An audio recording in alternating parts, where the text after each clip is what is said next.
just went around, most of you got Rhino up. So I'm going to start with the introduction and then we'll do an exercise together. Okay? So yeah, I'm going to break it down into 5 main points. What is Grasshopper? What can you use it for? The basics of parametric modeling, and then we're going to go into tutorial. And then at the end, if we have time, questions and answers, of course. So, just to start with the definition, Grasshopper is a visual programming language, right? So I don't want you to think of Grasshopper as a software to model, say 3ds Max, Maya, or Rhino, but it's a programming language, right? And because it's a programming language, you use it in a way to build relationship between things. So the way you use Grasshopper is you build relationship between elements, and then the outcome can be visualized for you to interrogate and then turn into a model, right? So you're not modeling the geometry in itself, but you're developing the logic for it, and then the geometry is an output. Okay. It builds on Rhino, so Grasshopper is effectively a plugin for Rhino, which means Grasshopper uses NURBS modeling. Hands up if you know what NURBS modeling is. 2 hands, great. 3, fantastic. So NURBS modeling is a different type of geometry than mesh modeling. So you're all familiar with SketchUp. SketchUp uses mesh modeling, so everything is made out of points and lines. Okay? There's no curve. Curves don't exist in SketchUp. We've all done a circle where you see all these segments, right? So the idea of a curve or a perfect curve doesn't exist in SketchUp.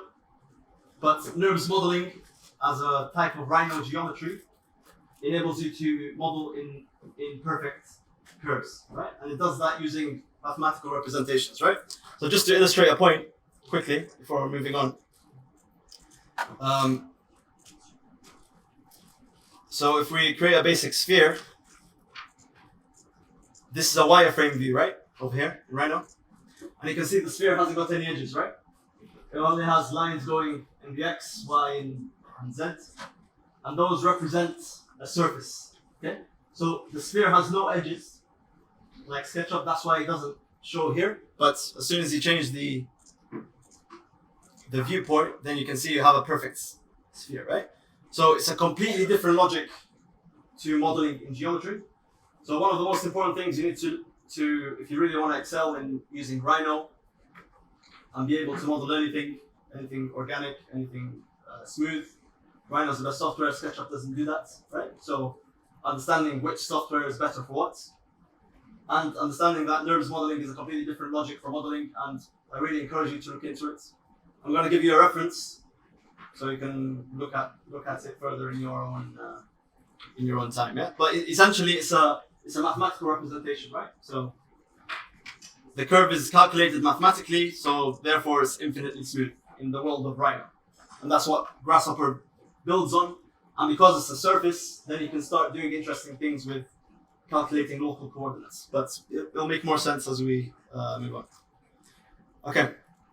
So why use Grasshopper? Again, I mentioned that Grasshopper is a visual programming interface, which means it's about developing relationship between things. So you can use it to produce diagrams like this, that's produced in Grasshopper. It's not just about funky geometry, but you can also, again, explore new types of geometry. Whenever you see things like this is the Tower of Lights here in Manchester. Trust me, there wasn't someone sitting down and designing this and modeling it in SketchUp or modeling it in Rhino, right? We see patterns here and gradients, and all these have been incorporated into a logic using Grasshopper, for example, to build the geometry like this. Okay? So it's developing a logic for a geometry and then generating the geometry. So if I ask you to model this in SketchUp, you won't be able to, right? Because of the logic and relationship between things. I'll get into it more. And again, stuff like this, whenever you see a building or a geometry, and you think to yourself, how did they manage to model this? And it's very organic and complicated and has a pattern, then typically it would have been done in Rhino, Grasshopper. Okay? So gives you different outputs, and it gives you the ability to work with parameters, so constraints within certain geometries, and then you can test them. Okay. You can use it, so we talked about parametric modeling and producing geometry, but you can also use it to test different performances. So you can do it for environmental analysis, and you can also incorporate some iterative algorithms or machine learning algorithms. So it's not just restricted to funky geometry, but also gives you a lot of opportunities to explore diagramming, a lot of opportunities to explore simulation, a lot of opportunities to explore analysis, performance analysis, and visualization, right? So it's not restricted to certain geometries. Okay, so a quick intro to Grasshopper. You should all have Rhino 7. And Grasshopper is just this icon over here, and you click it. So this is the Rhino interface. I'm sure you're familiar. We had a Rhino workshop last week, so hopefully you have an idea about how to use Rhino. But this is essentially the Grasshopper interface, right? So it consists of a canvas over here. So this is where you'll produce all your this is where you produce all the nodes. So the way you build these relationships, as I mentioned, is using nodes and connecting them with wires or lines. So this is where you'll do everything. All these are different tabs of categories. So if you're working with vector, these are roughly all the vector components, curves, and simply you just drag these onto here, right? So this is how it works. So this is the interface, the canvas. You can zoom in and out with the scroll wheel. You can pan with the right button, right? And you select with the left button on your mouse here.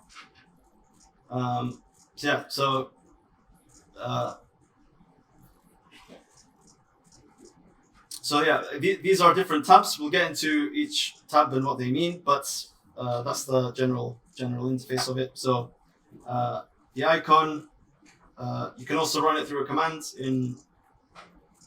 in Rhino. So if you're struggling to find Grasshopper, you can just type in _Grasshopper and it'll come up. Okay, so you can use it as a command in Rhino. This is the Grasshopper interface. Okay, so the way Rhino works, as I mentioned earlier, is you develop nodes, and then that gets visualized in your Rhino interface. So you can follow me here, it's up to you. But for example, if I come here and I choose to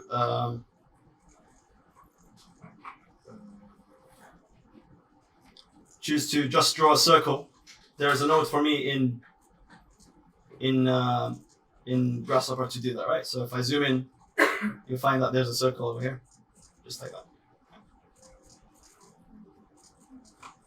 So whatever nodes you put into Grasshopper over here, if it's a geometry node, sometimes it's not. It'll show you the geometry here. So if you click on it, it'll highlight it as green. If you click out, it'll just be red, right? So this, let's use a different one just to show you. If I do a sphere, I can delete this. Again, I can click on it, it highlights as red.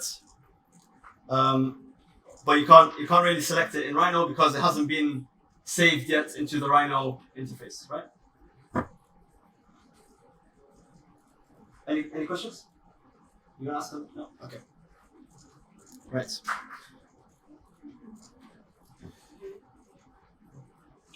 So what we're gonna do is we're gonna use a basic node called a multiplier just to get the logic of inputs and outputs, and then we'll talk about geometries and how you generate geometries, right? So the first thing I want you all to do is just to get a multiplier. So you can do this either way. So double click on the canvas and type in multiplication.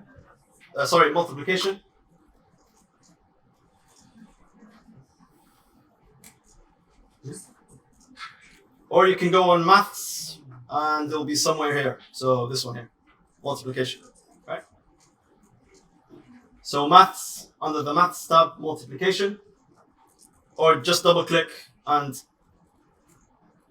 multiplication over here. Yeah.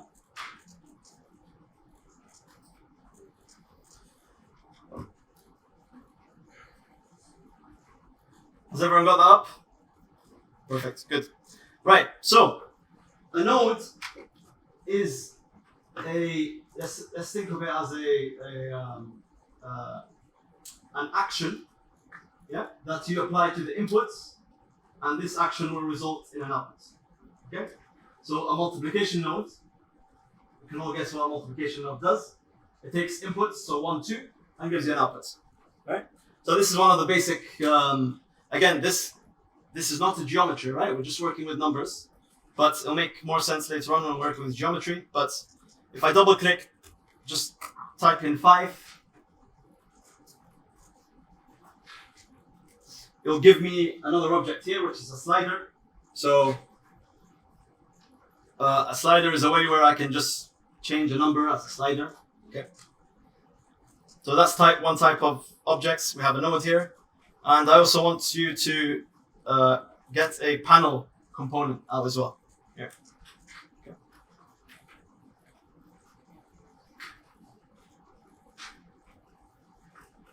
So we have a multiplication node, we have a slider, and we have a panel. So with the slider, you can also do it this way. By the way, number slider. It's usually restricted from 1 to 0, right? But if you double click on the slider here, you can change the setting. So this can be 100, for example, here. And if you click OK, then it gives you a slider from 0 to 100. Okay. So double clicking on the slider object gives you some options to adapt it. Yeah. Now, all we want to do is just have 2 sliders with 2 different values. Yeah, nothing much.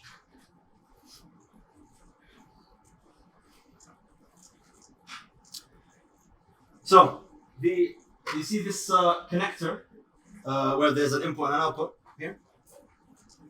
This semicircle here. This is where you'll connect outputs from certain objects and nodes to inputs of others. Okay?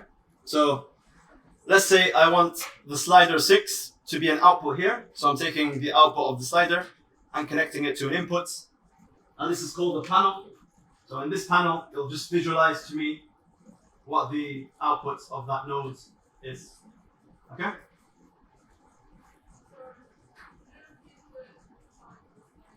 Where do you find the slider? Yeah, so if the easiest way is to double click and just type in slider. So whenever you want a node or an object or whatever, a list, panel, just double click and type it in. But you can also find it here, right? So this is the inputs. Inputs is where you find the number slider over here, or the panel.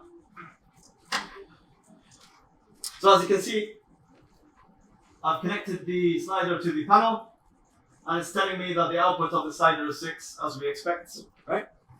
So let's try something else. So you simply just drag, click on it and drag, connect, which, well, it doesn't really need to be the same number, right? Whichever number here, and connect whichever number there, and then just override this here. So connect this again. Okay.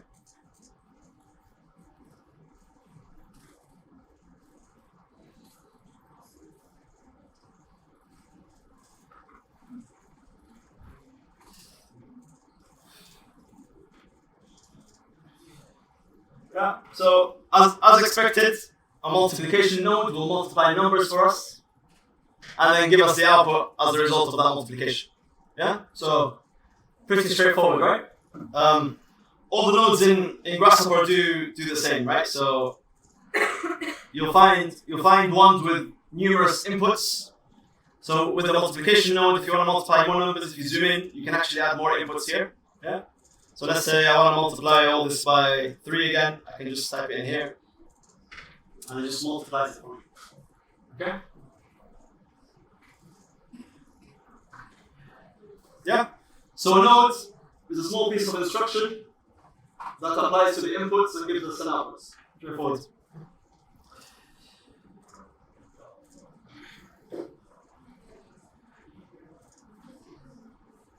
Okay. So sometimes, any questions about that so far? Yeah. How do you align? Good question. Yeah. So here.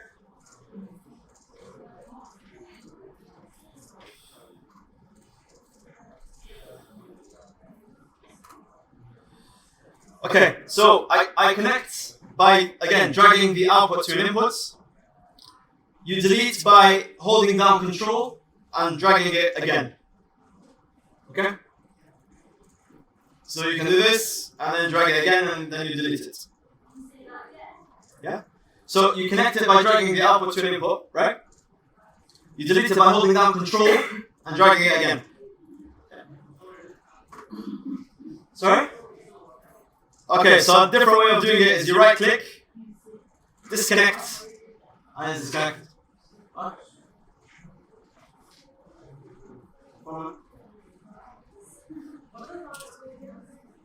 Wires.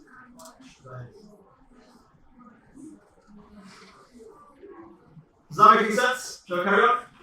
Yeah? Good.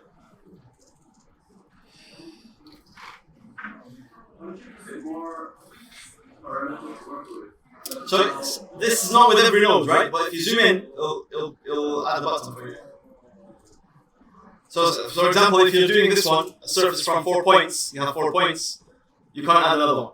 Okay? So different nodes have different possibilities based on. Okay. Right, so again, inputs, outputs, instruction. Sometimes the node will change color, right? And will change color to indicate us something. When it changes color, basically saying it's not liking what you're asking it to do, and it's not understanding.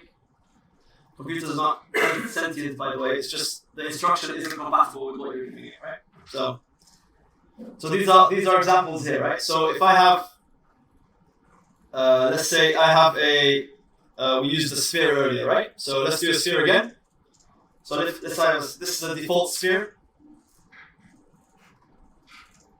And I want to multiply a sphere by 3. Yeah. That's actually working. So let's figure out a different.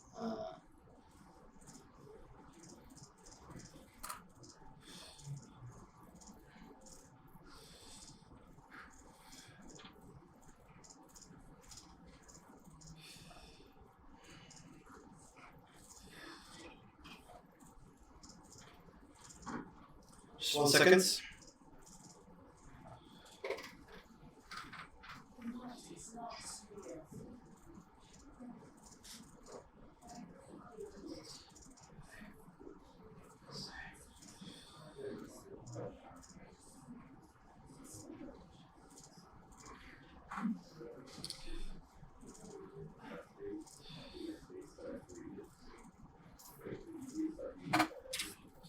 Okay, so let's try something else.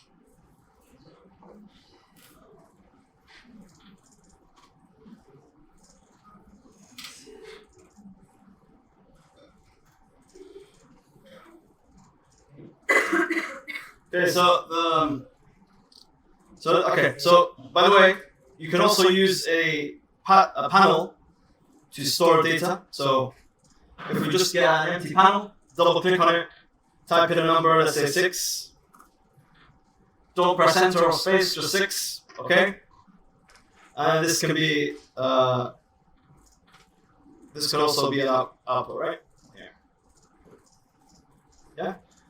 So I've taken the number 6, I've given it in 2 different outputs, inputs, so I'm telling it to multiply 6 by 6, and it's giving me 36. Yeah? So a slider isn't the only way you can input data, you can also do it through a panel. Okay, so let's say this is a node that deals with curves.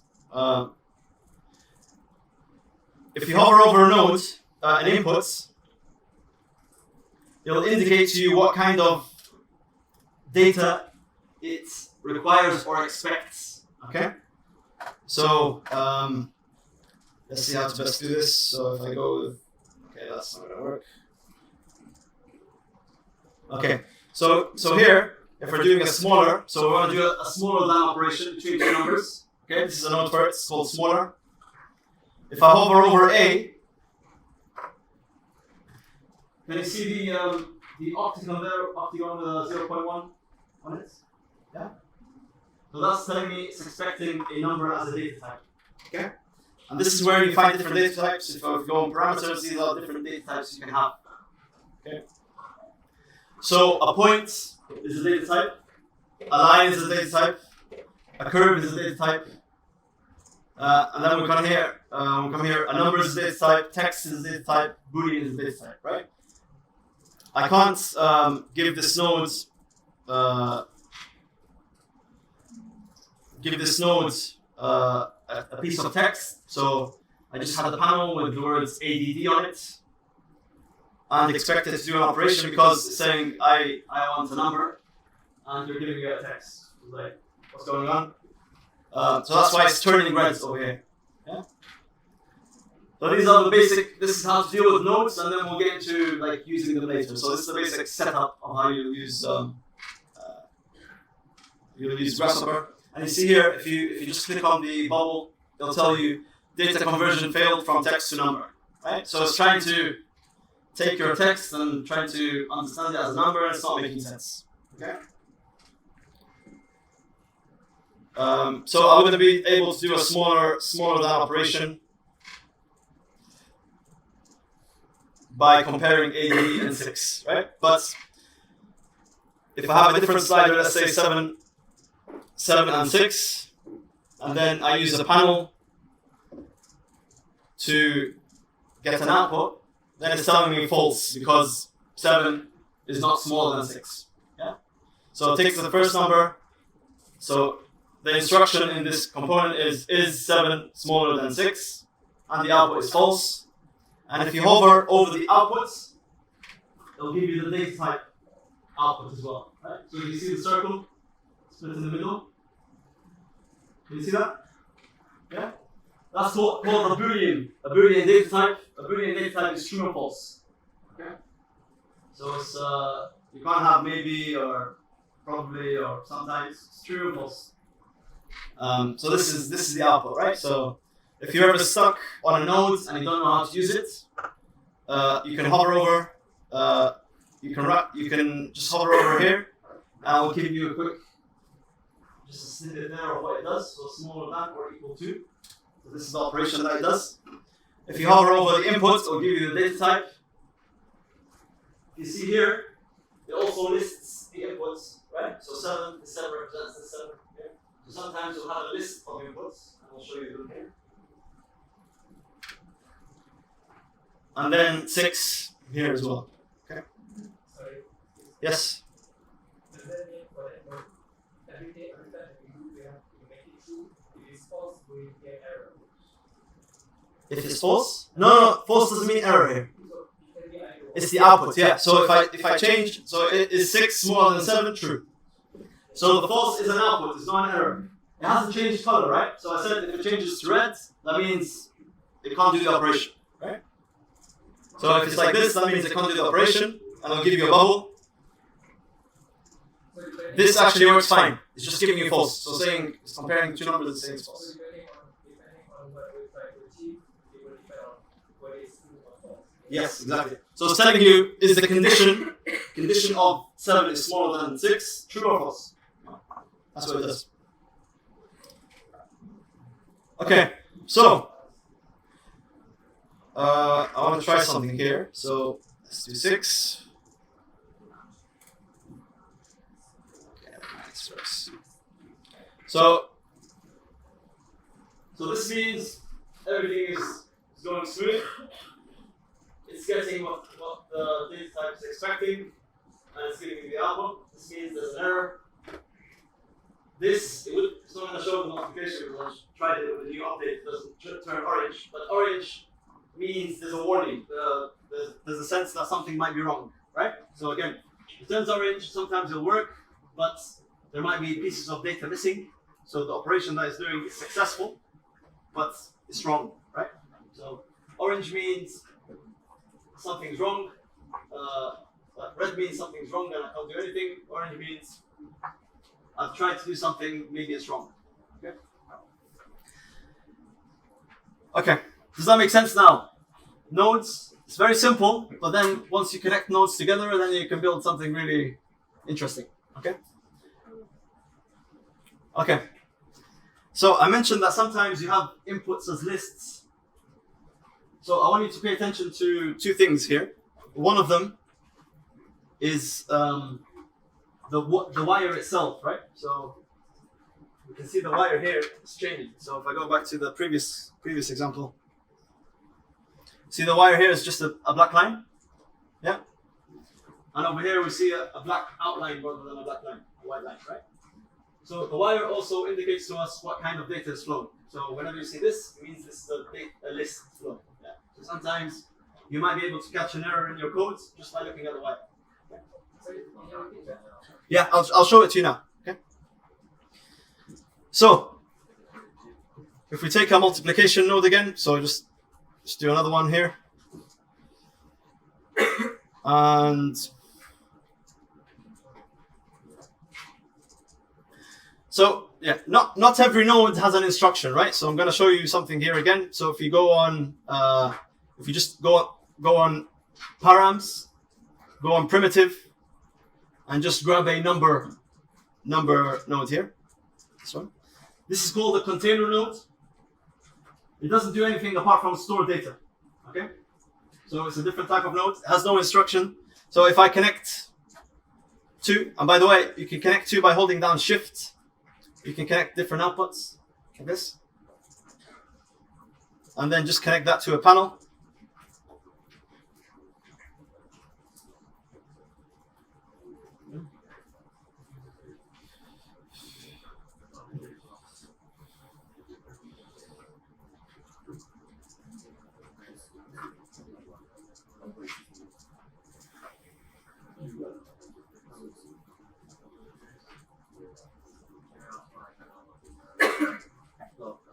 So again, you hold down shift, yeah? Hold down shift to connect different nodes. So you can see the outputs on the top and the bottom are the same, yeah? What we've done is connected all these different outputs to one input. And the panel gives us just a reading of what has been inputted, right? So you'll notice no difference in the outputs, and that's because num is just a container node. So here, rather than having to disconnect all these and connect them again, I could just use it to hold the data for me, right? So it's a way to clean things up. Okay, so if I bring a multiplication node again here, connect it to A, and I'm going to copy this. So Control C, Control V. Let's say I'm just going to add new numbers here, right? So if you double click on the slider, you can also input the number rather than sliding using the. I'll connect this here and then use a panel to get readouts. I want a panel over here. And I want a panel over here.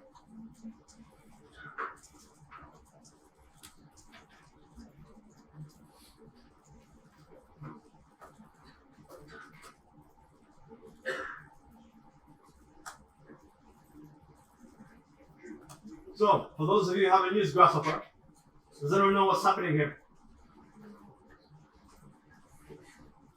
You know what's happening? Storing the numbers and then Good. Which numbers is it multiplying with what? With which numbers? Yeah, good. So, if you take a list, so at the moment all we have is a list of 3 numbers and another list of 3 numbers. And we're multiplying them, right? So it's multiplying the first number in the first list with the first number in the second list. So 100 by 50, and then you got 5,000. Sorry. So it's a list. What happens if we have three numbers? And Not even like 2 numbers. That's what we're going to talk about now. So you see, if you have the same list, the same structure list, it multiplies the same. I know we're just working with numbers, and you're probably thinking, what has this got to do with architecture, right? I know this is all in your head, but we'll get to that later, right? Let's just understand how to use nodes properly first, because that's the basis for everything. So the first number in the first list, first number in the second list, second number in the first list, second number in the second list, and so on. You can try just deleting one number and see what happens.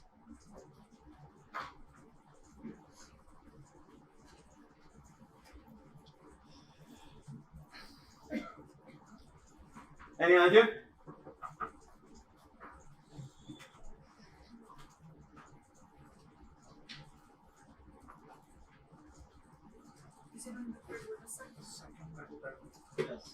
So if the lists are incompatible, it's going to multiply the first number with the first number, the second number with the second number, and then you see the third number there is multiplied by the second number, right? So we have a situation like this, where the third number and the second get multiplied by the same second number in the other list.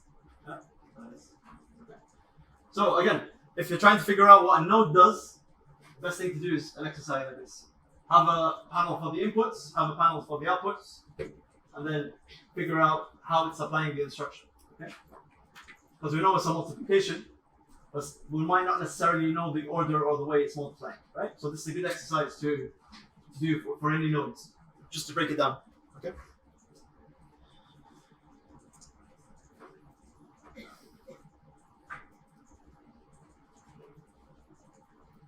Okay. So, does that make sense? Any questions about nodes and what they do? Yeah. How do you know which? Because like the first number is going to multiply the first number. Yeah. But mine is jumbled up. Like the first number is multiplied. Okay. I know what you've done. So let's see what happens here. Okay. So we can all see the output, right? So it's 5021.49. If I disconnect this, so if I go here, disconnect all, yeah, and I connect the second one first, and then the first one. Okay. The sequence of connection to a container node will affect the order of the list. So the input is connected first, becomes first. So does that make sense? So yeah, so this is something you might have different output from me figuring out what's happening. Okay. So the sequence of connection is also important. Okay. Any other guy? Do you have another way to manipulate? For example, Another way to manipulate? yeah, the order of the No, list. it's all through connection. That's why it's always good to use a container one like this. What I can do is connect it straight to the multiplier. But this way I can have it all as one bunch. And the sequence of order always so it's always going to be the way you connect it. So again, this doesn't matter, right? I can do this straight away here rather than yeah, I don't need to use a container node. Yeah?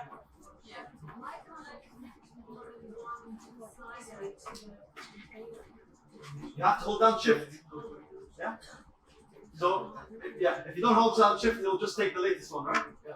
So hold down shift if you want to connect more than one wire to one input. Making sense?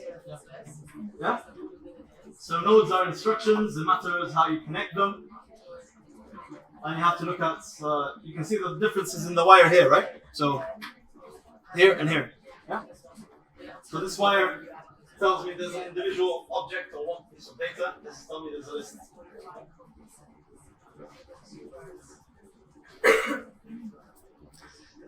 Right. So that's the basic interface. You'll use panels a lot. Okay. So let's just get a sphere component out again. And I want you to copy and paste it. Yeah, so you have two.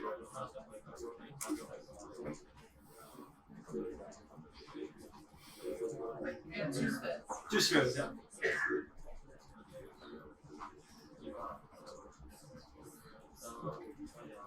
Ignore the grid.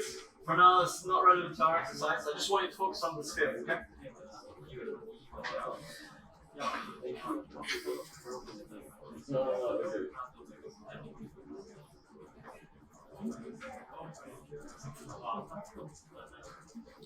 Okay, so every node in Grasshopper by default will display a geometry. Okay, so every node in Grasshopper by default will display a, we just have 3 nodes here, and they're all being displayed over each other, right? So and once we connect nodes, sometimes you'll have 100 nodes, sometimes you'll have more. It'll be important to manage the display of those nodes. Okay, so not everything needs to be displayed, and not everything should be displayed. So the way you'll do that is by right-clicking, and you turn off the preview. Okay.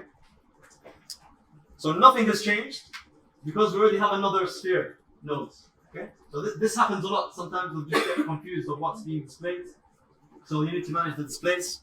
So if you go here again, right-click. So if you click on it, it'll turn green, which means this is the node you're clicking on Grasshopper, so it's representing the click. And then you can right-click and turn off preview, and then that sphere will disappear. Okay? My box is only showing up like this on each end, it's showing up orange. Your box is only? It's like it just has one spot. Yeah. So there's different components. Yes, all right. So center box or box mesh can work.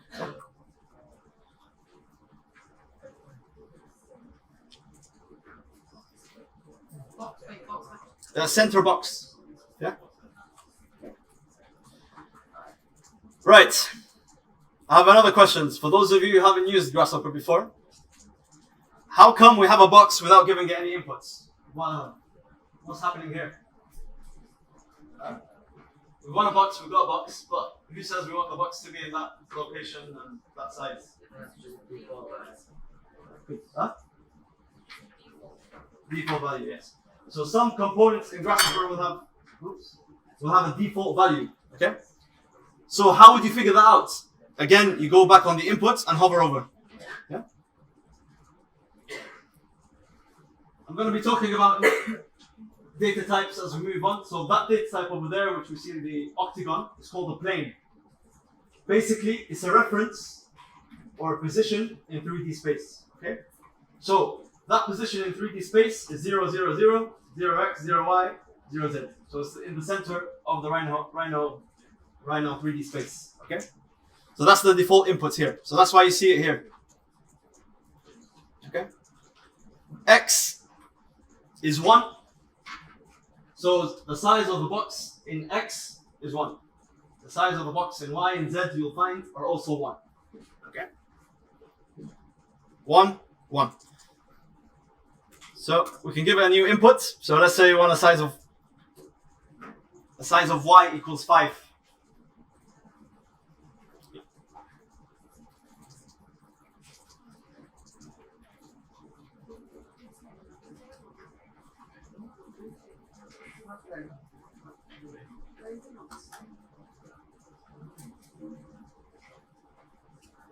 Yeah, so once we give it a size of Y equals 5, and you count so just go here, this is a rough measurement, right? If you go like this, you'll see on the bottom here, 5 millimeters, right? So 5, because I have my units in Rhino as millimeters, I'm asking it to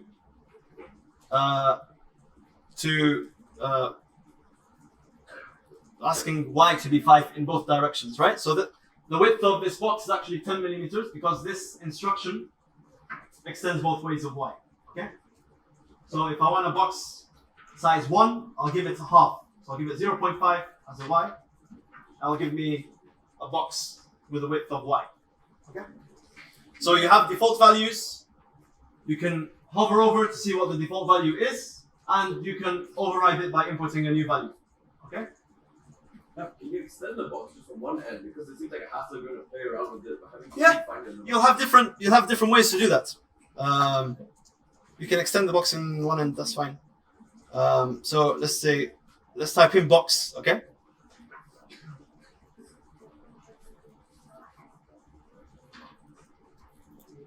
So you have different box options, right? There's a box 2 points. So we use center box, which has a center, X, Y, Z value. Box 2 points is pretty straightforward. So it takes 1 point, takes another point, and it takes a plane. So a position in space and 2 points. Yeah, so you can make a box with 2 points. Okay. So it's asking me for point A and point B. how would we input a point A and point B here? Yeah. Number slider, okay. Number 5, how's that point? X, Y, and Z. So, a point in 3D space is represented by X, Y, and Z. Okay? And this is why numbers, in Grasshopper, you typically start off with numbers or data, and then you build the relationship, and then you get to a geometry. Okay? So that's why we're talking about multiplication from the beginning. So yeah. Let's see. So 5, let's make a point which is 5, 8, 2.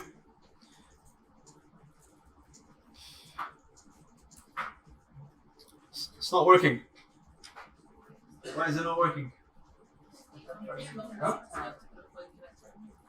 Point connector? No.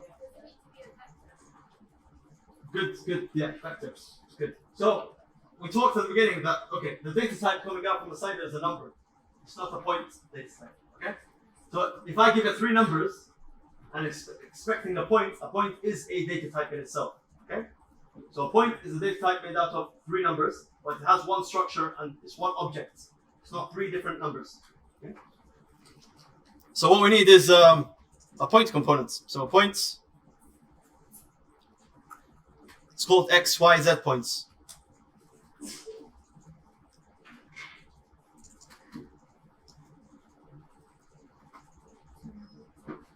Construct points here, yeah?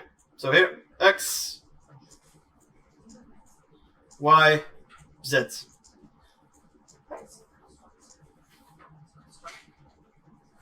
Okay. So we made the points from 3 numbers, and our output, if we hover over here, you see, it says 1 locally defined value, so we only have 1 thing in there. But you see the brackets, so it's 1 object made out of 3 points, which is how you represent the points. Okay. So now, and you see on the left here,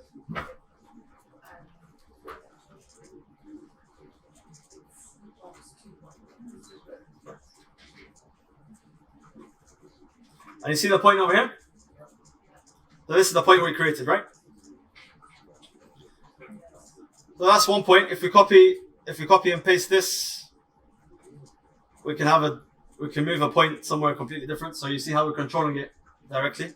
Yeah. So another thing with components, whenever you change an input, it updates straight away. Okay? So you can see here, at the moment it's not moving, but as soon as I change something, it'll execute again. Okay? And this is something when you build big scripts later on, you'll try to manage because you don't want it to run or keep on running over and over and over. Right?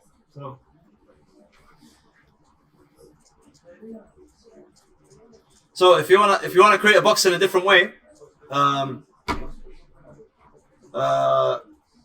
if you wanna create a box in a different way, you can do it like this.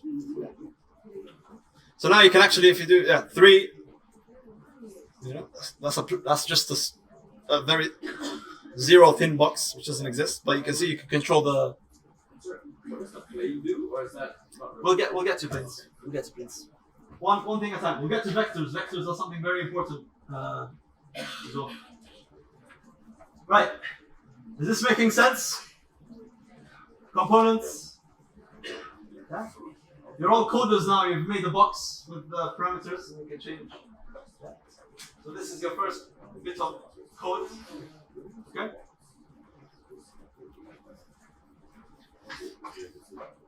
Okay. So you see here, sometimes it's a bit redundant to display all the geometry, right? So you'll just go in and you'll turn the preview off. Okay? So if you turn the preview off, the data still exists, right? So here, I'm gonna turn it back on so you just know where it is. So it's the point in green. Okay. If I turn the preview off, it still exists, right? Because my panel is giving me an output. Okay. But it'll be redundant at some point when you build a lot of geometries and then you need to hide things away, right? So by default, everything is displayed, but you need to manage the display of it. So turn off whatever you don't need. And you can see here, if I change it, it still works. There's another thing you can do. Sometimes you have a script and there's a component there which is very slow, or it does a lot of it's doing a lot of computing and you don't want it to interfere a lot. So you might just want to disable. So when you disable a component, it stops it from computing and it doesn't give you any outputs, right? And you can see the box component is turned orange because it's telling me something is probably wrong because there's no output coming from the points. Okay, so you can disable or you can preview the components. Another thing is you probably won't use now, but later on, once you develop further, is these are some of the shortcuts where you can just turn everything off by default, and sometimes you wanna figure out what the component is doing exactly. So you'll do it this way. It'll only display what you've clicked on, right? Like this. Yeah, but let's not focus on this for now. It's just different ways to manage the preview. Okay. We talked about this, right? The lists and the order of the lists and the order of connections. So all these are things you need to think about when you're making components. Okay, so I mentioned this briefly. It's all about the data flows, right? So you can see there I have 4 points.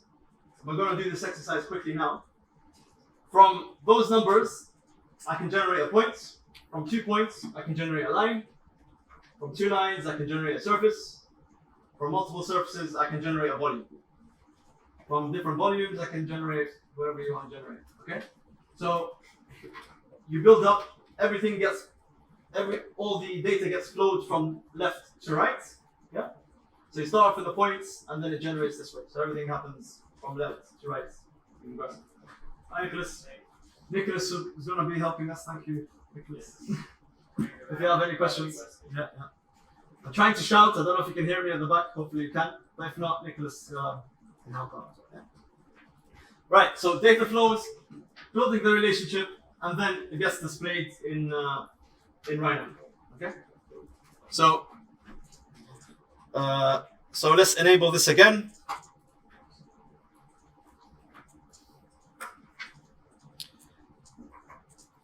We're just going to do it very quickly, right? So can you please just have four point components open?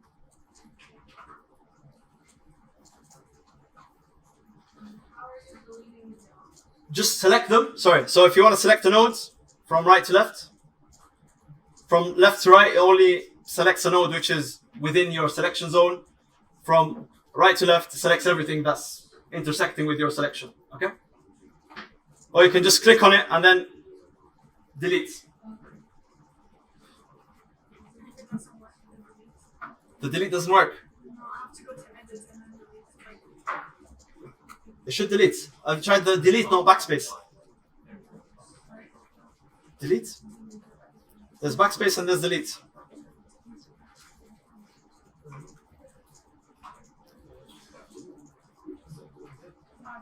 You got it? Yeah? Okay. So has everyone got 4 points?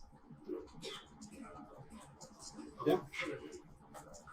So pretty basic stuff, right? So we know a line is made out of 2 points, right? So the shortest distance between 2 points is a line.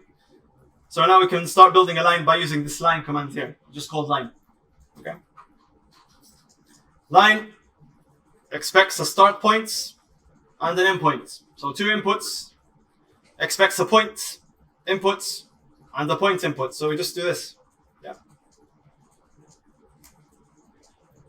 Connect. I'm going to turn this preview on again, so it makes sense. Okay. And I'm going to do the same for the 2 below, right? Here.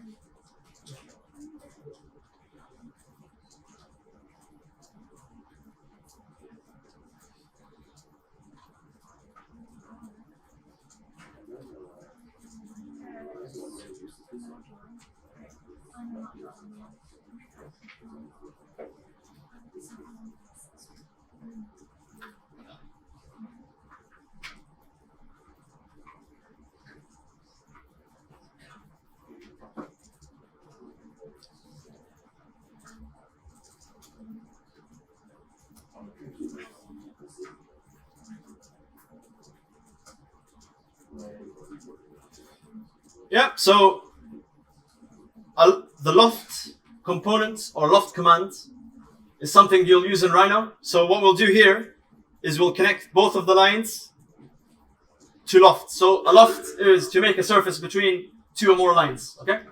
Yeah.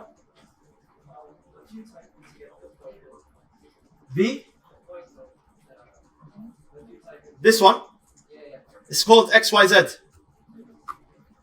XYZ construct point. Sorry, it's called construct point. Right, so just to clarify here, the loft takes two inputs. The first one is curves. Okay? First one is curves. The second one, you see the data type is different here, right? The second one is options. So we don't want to connect a line to options. This won't work. Yeah. Yeah? You want to connect all your lines to curves. Yeah? So, a line has a direction. So we saw here, a line has a start point and an end point. Okay? The loft will connect the start point on the first line to the start point on the second line. So if I switch these over, the direction of my line changes, right? Because the start point for the line changes. So I'm going to get a completely different loft. So you see here how everything is, there's lots of small details, right? So a line is made out of 2 points and has a direction. So you need to keep that in mind whenever you're modeling as well. Okay.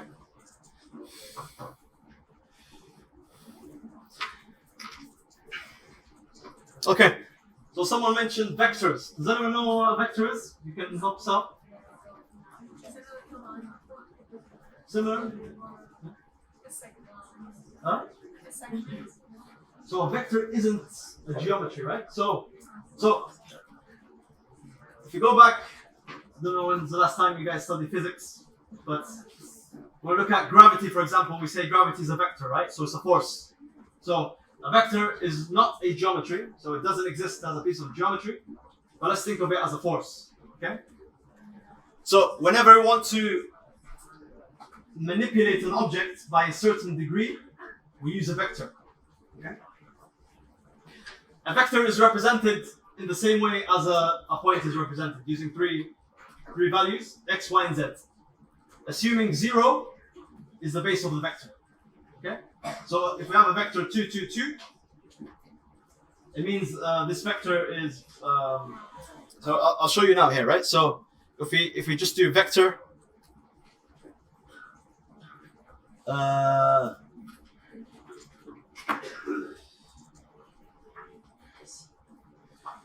x, y, z.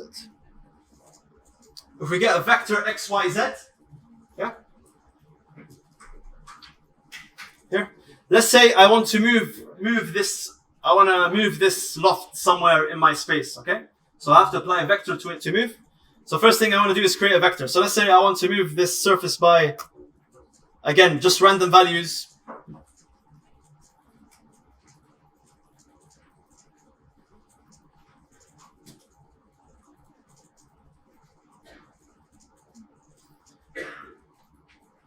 I wanna move this surface by 6 in the y, 6 in the x, 6 in the z. Okay. So you click on the vector, and you can't see anything, right? Because it's not geometry. But we can see an output here, which is the same as the it's represented in the same way as a point is. Okay. A point is a position in space. A vector is a force with 0, 0, 0 as a starting point. So if you want to display a vector, we have to go on display.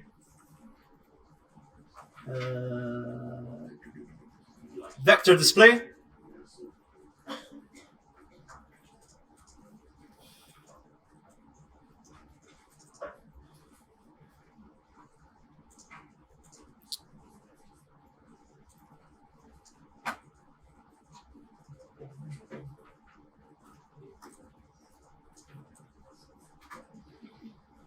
So whenever you want to display a vector, because it doesn't exist somewhere in space, again, it's a force, you have to choose an anchor for which to display it, right? So if I choose a random point here, you can see that this is the force, okay?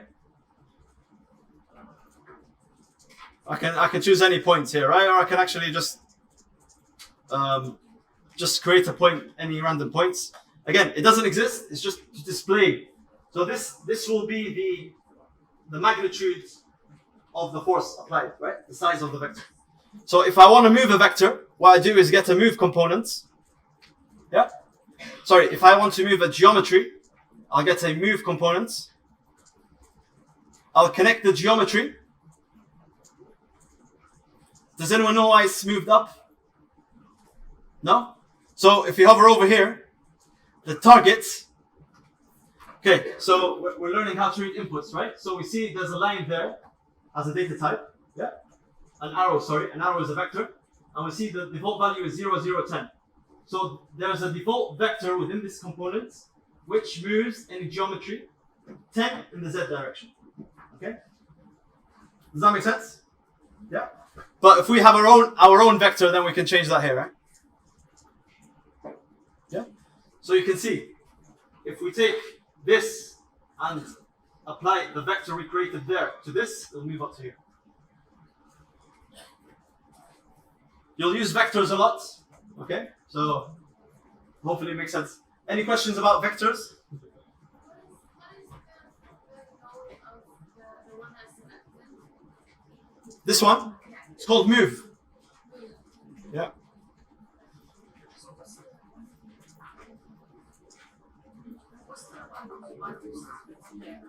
Sorry? This one's called vector display. Oh, right. It doesn't matter, I can delete it. It doesn't matter, it just displays it for me. Yeah? Yeah, vector displays the line of the arrow, right? Yes. Shows you the direction of the force. I can show it anywhere on the screen.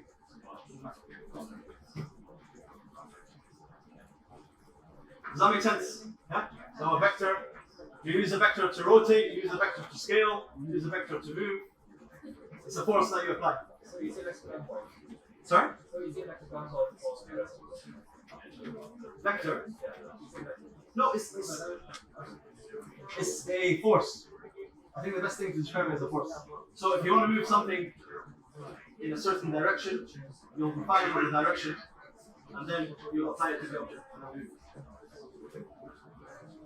So if you go on right now and use the gumball to move something, you've technically applied that force to it, but you're defining it here. Huh? Where did you get the direction? Yeah. So the direction's over here, right? So we've defined a vector which has 6, 6, 6, 6y, 6x, 6z. Yeah? We can even do something like, so if double click here, we can go minus 10, apply, and we can move it in the other direction with a minus. So the move node is the command code. Yeah, And the vector is the direction of the node. exactly, yeah. So this is the force, right? It's just a way to display it. What I'm changing now is the direction of the force and the strength of the force. Okay. And you see, it's called a move component, but every single component displays a geometry, right? So now, although we've moved it, we still have the original one. Yeah. So everything's saved in every component saves an action. Yeah. So if I want to go back to this, I don't want its original position. I just go back to loft. Is the move originated from the object itself or the original? From the object, yes. Yeah. Because if something exists and I push it, I just apply a force to it. Huh? It doesn't. It's just a magnitude. So the vector has no position anyway. It's just a force.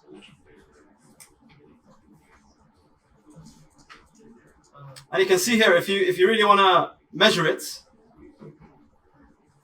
again, we'll do a rough measurement here. We'll find this is 10 millimeters. So at the bottom, can you see it? Can you see it? 10 10 millimeters because we've moved it with a vector that has 10 in the x. Excuse me. I have a question. Why Yeah. do we have two geometries now? Why do you have, because the loft is displaying the original one, and the move is displaying the moved one. Right? So if you click on move, it's highlighting only the moved one as green. That's the only data saved in the move. But doesn't that mean that the whole thing is supposed to Yes, it's moved, but the original data still exists here. Right? So every node stores the data. If I want to go back to the point exists here. So everything gets stored. Yeah? Yeah, it has all the history of everything. Exactly. History is the right word. So I can go here and preview off. Right click. It's not previewing. I can turn all these off, right? But the history is still saved. Still here. Okay.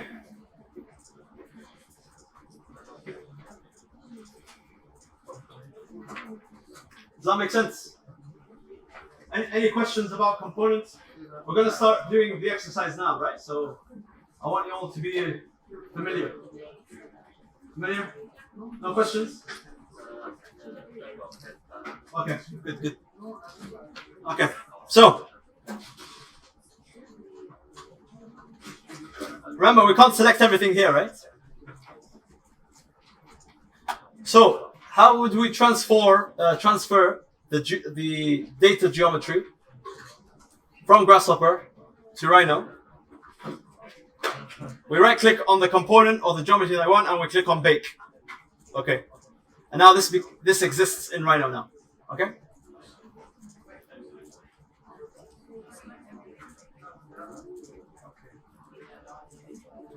And if I turn this off, I can turn all the geometry off, right? So now I can manipulate this. Why does it call from another button? Yeah, that means you have a command here in Rhino running. So if you look at the top left here. Okay, so now we know how to get something from Grasshopper into Rhino. But you can also get something from Rhino into Grasshopper. Okay? So let's say you have a site and you've modeled the site. And now you want to work with a plot or something, right? So this is your plot, okay? This is your plot. The way to bring it in here is to use the container nodes that I mentioned earlier, right? So curve. So I know it's a straight line and you're thinking this doesn't look like a curve, but the way NURBS modeling works, and once you get into it, basically all lines are defined as curve, even a straight line. Okay? Pretty much. So yeah. And then you right click and then you click on select one curve and you can see it's turned green. Huh?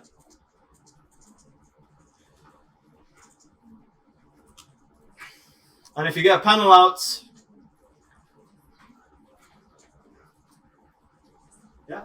So you get an empty curve node, container node, you right click on it, you select one curve, you select the curve in Rhino, and then now that curve in Rhino is referenced into your Grasshopper script. Yeah. How about the 3D object? Sorry? How about the 3D You object? can do a 3D object as well. And instead using the curve. Yeah. Okay. So if we have, just to illustrate a point, we have a box. We can use a box data type, select one box.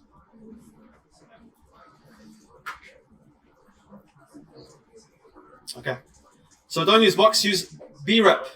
So brep is a type where you import anything that has a volume or is a polysurface. Okay? So you right click, set one brep, and then your box is here. You can do it with a point. Again, PT for points, set one point. Yeah? So this point exists in Rhino and in Grasshopper. If I move the point in Rhino, it also moves it in Grasshopper. Okay? Sorry, how do you link it from Rhino to Grasshopper again? So you get a component, you right click and you set one point or set one box, set one brep or set one curve. Right? So if I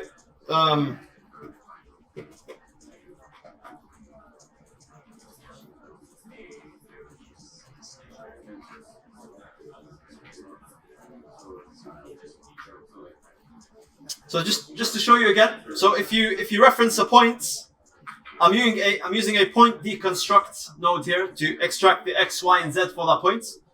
And if I move this point here in Rhino, it gets updated live in Grasshopper, right? So every action I do makes the script run all over again.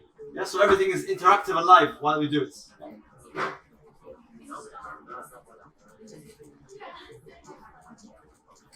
Sorry? Yeah. So if you want to reference things from Rhino into Grasshopper, so you might have a site that you're representing by a curve. You might have a facade that you're representing by a surface. You might have a mass that you're representing by a volume or a breadth. Yeah. So if you have a point, you bring in a point container. So this, yeah, we talked about this earlier, right? The point container. You right click, set one point, and then you select the points. Okay? So now if I click on the point, it's highlighted green here. So I can see there's a link. And if I move this point, it also moves live here, right?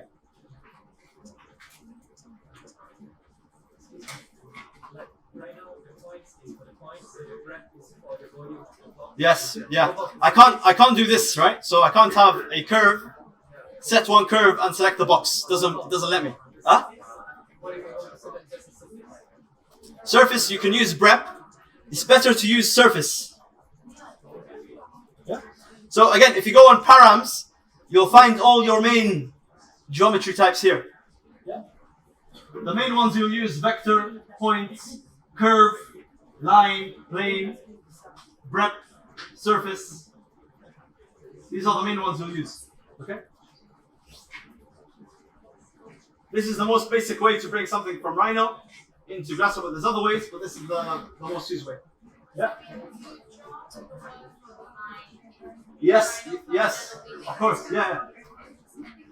If something exists in Rhino, so you've already drawn it or you already have it, then you can link it. You can't link something that doesn't exist.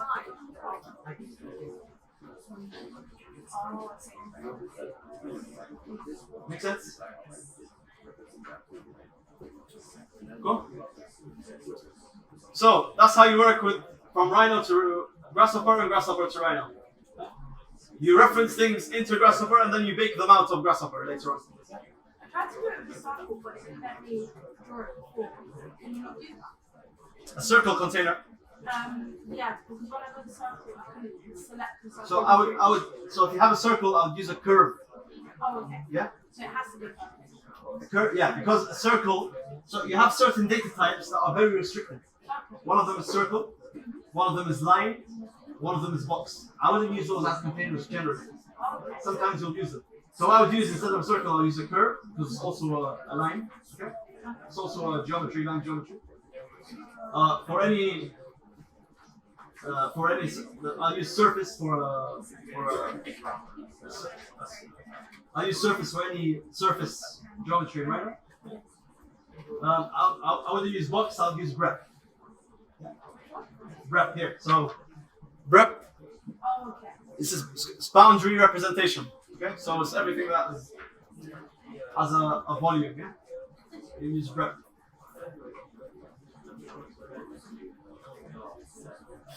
What's the PD demo?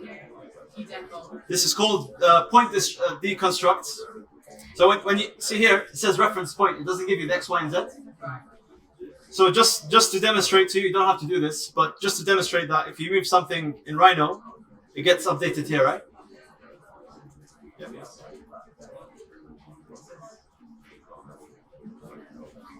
But it only works for points, not curves. Yeah. Oh, yeah. It's a point deconstruct, so it won't work.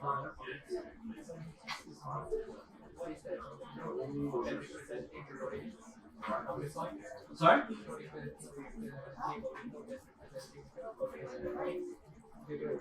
Point deconstruct.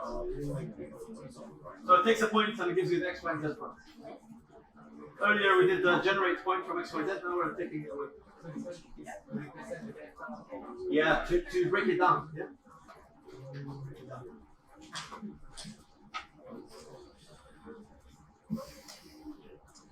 Okay. So hopefully it's making some kind of sense. Yeah. So now, now we're gonna start doing the exercise, right?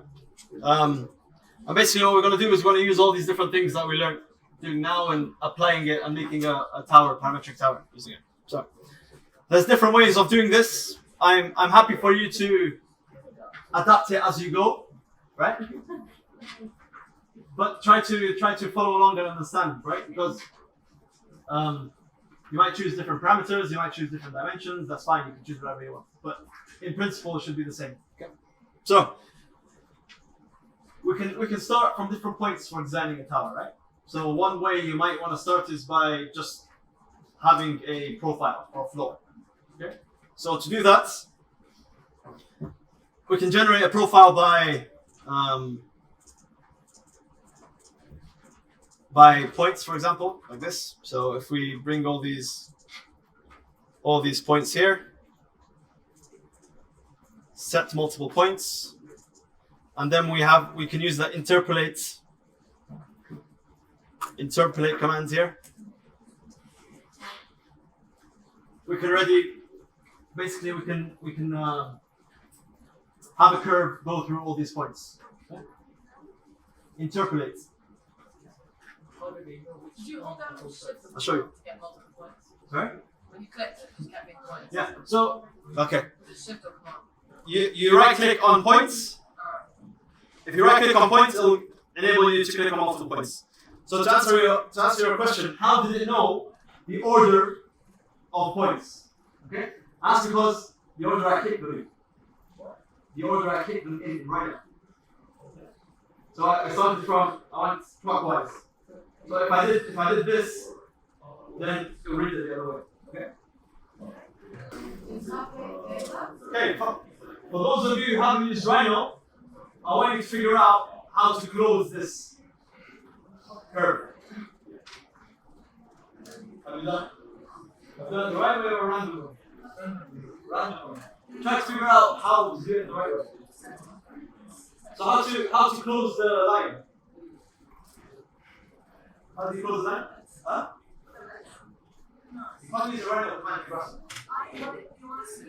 I want you to close the curve inside Grasshopper. Oh, perfect. Yeah. So we got a person who figured it out. So a lot of you did this, right? So I'll use 5 and put it onto P, and it works. Okay. If you connect points to P, it also works. I connect a sphere to P, and it also works. Does anyone know why this works? There's only 2 things that you can give it where it won't work.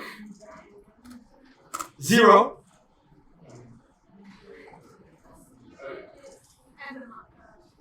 and this is false inputs. Yeah, false. So we talked earlier about Boolean as data object, right? The Boolean data object is true or false. If you give anything into a Boolean input, you'll read it as true. Except the number 0. 0 represents false or false. Okay? So that's why it works. Okay? It works because it received your input as true.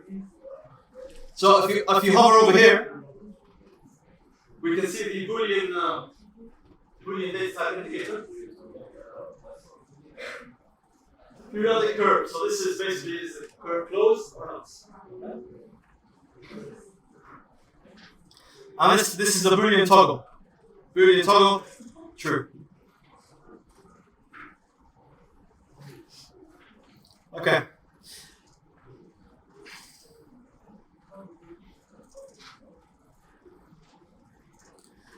Once you get used to Grasshopper, you'll find some shortcuts. Okay. So if I wanna make this curve into a surface,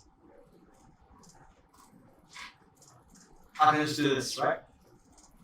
So now I have a surface, one trimmed surface. How do you make the bubble turn to say true? just double click on the value. Okay.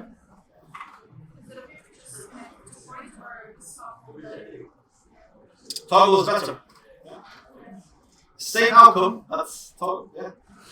thank you.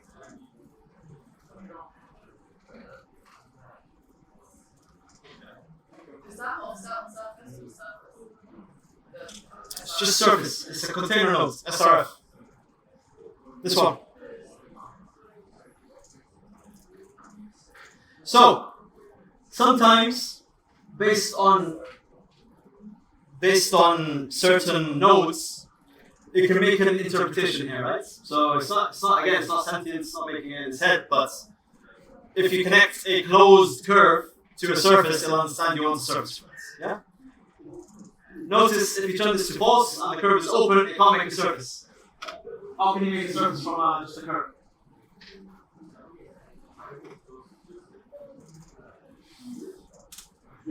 Okay, so let's say this is the floor profile we want to use for our tower. We want to create multiple floors. Okay, so earlier we used the move to move one object by one vector. What we can do is, remember earlier we worked with lists, and if we have one item or a list shorter than the other, then one item will be applied to the other items on the list, right? So what we can do is we can have multiple vectors applied to one surface to move that surface multiple times. Yeah? So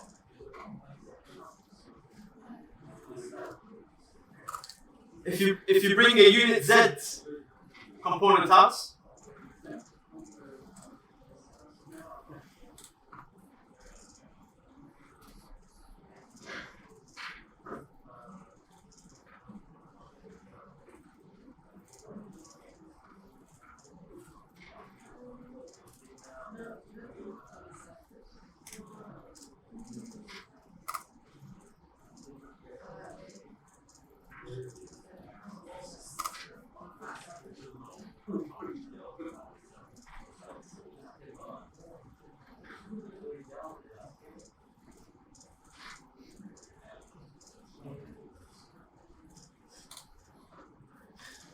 so we talked about defining a vector earlier in terms of x, y, and z, right? Yeah? So unit z here only takes one value, which is a value for z, and it has x and y as default. Right? So I can use this as a shortcut rather than having to define x and z as 0, x and y as 0. I can just use a unit z component with a value, and it'll give me a vector in the z direction. Does that make sense? Yeah? Okay. So again, just quickly to show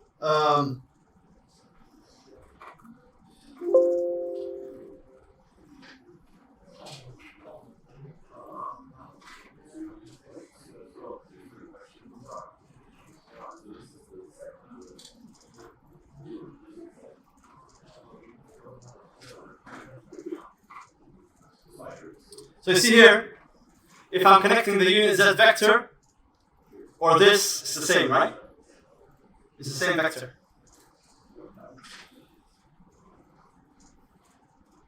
Okay?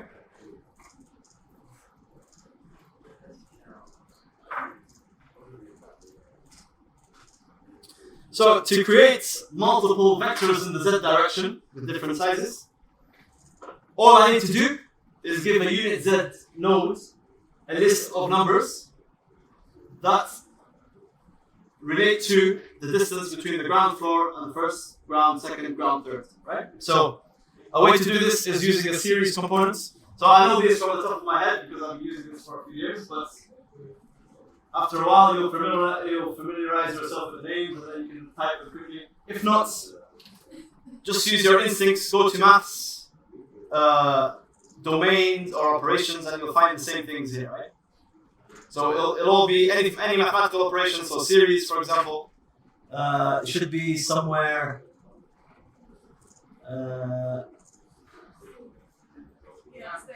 Somewhere here, yeah. So sets, anything to do with lists, you'll find here, or generating lists. So you can start to see, right? So sometimes I can get maybe this is not the best example, but random here, yeah? You might just want to play with it. So random, if you bring it in, it requires a range. So from 0 to 1 is the default, you can see there. Number of random values, 1. Seed, ignore this is like initial condition, but it'll give you a random number. So 0.7710, a random number between 0 and 1. Yeah? So you can just go play around and you find all sorts of things here. But because I know them, we'll use them and then later on you can play around. Anyway, so a series component. So if we look at the inputs, a series component has a start, has a step, and has a count. Yeah? If you hover over it, it says create a series of numbers. Yeah? So a series of numbers is a list of numbers based on a specific amount or specific distance between the numbers, right? So we can start at 0. We can have the step, so the distance between the numbers, we can have it as 50. Yeah? And the count, how many numbers? Let's say 15. Okay? And if you open a panel, you'll see that it starts from 0, and in 50 steps, in steps of 50, it will give us 15 values, right? So here. Okay, so does anyone know why it ends at 14 and not 15? Because there's zero. Good, yeah, because it starts counting from 0. Okay, so start counting from 0 here, right? Yeah, so 0 is the first number. So this will always be n minus 1 because it starts counting from 0. Yeah. Right, so now we have this. If we connect the series to the F and then get a panel out, you see that we've created 15 vectors based on the series number we just made, right?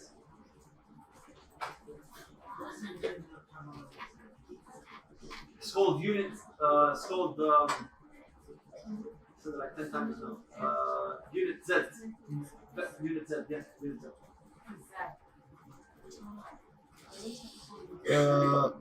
Unit Z, yeah, this one. Does this make sense, the vectors? Yeah? Okay. So, we can get the move, what we did earlier. So here, T means motion or target.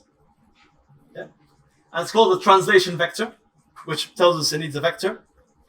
So we want to translate this geometry by these vectors.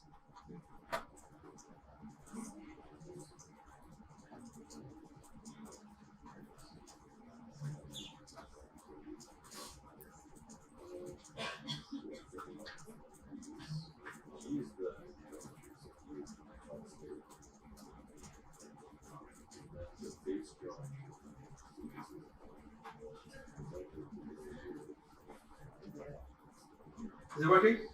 Yeah. So we started off from points, we created now we're creating some kind of 4 bits. That don't make sense at all, but they exist. Yeah.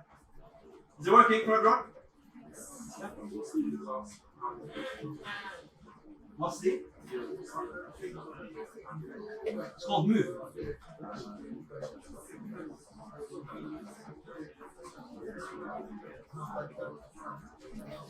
So again, because the rhino geometry is referenced, any change in the initial rhino will automatically update the script. Yeah.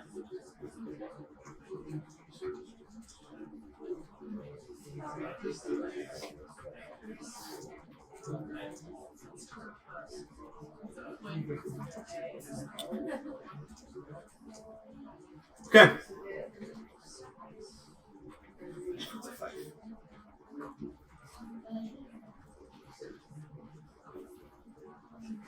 Has everyone got here? Yeah? All good? Okay. So now we can apply different things to these surfaces. Now we have a list of 15 surfaces. Right? What we can do is maybe we'll try scaling each surface differently. Right? So if you think about it, if you want to scale a surface, you need a few things, right? So you need the scale or the number. So if you want to halve the size of it, you make it half the size. If you want to make it double the size, you multiply by 2. So we need the scale, and we need a point where we're gonna scale it from. Because if we scale it from a corner, then we'll have them all aligned in one corner and all of them are going, yeah? So we need to select the point where it's scalable. Yeah. Just 1 second, okay? So to get the points, so you can do this in different ways, right? I know, okay, let's start with the scale. So if we type in scale, yeah. So it's gonna ask for the geometry, what do you want to scale? Yeah. It's going to ask for the factor. So do you want to make it bigger or smaller? And give me the number that I can make it bigger or smaller with. And it's going to ask me the center. So where do you want to scale it from? Yeah.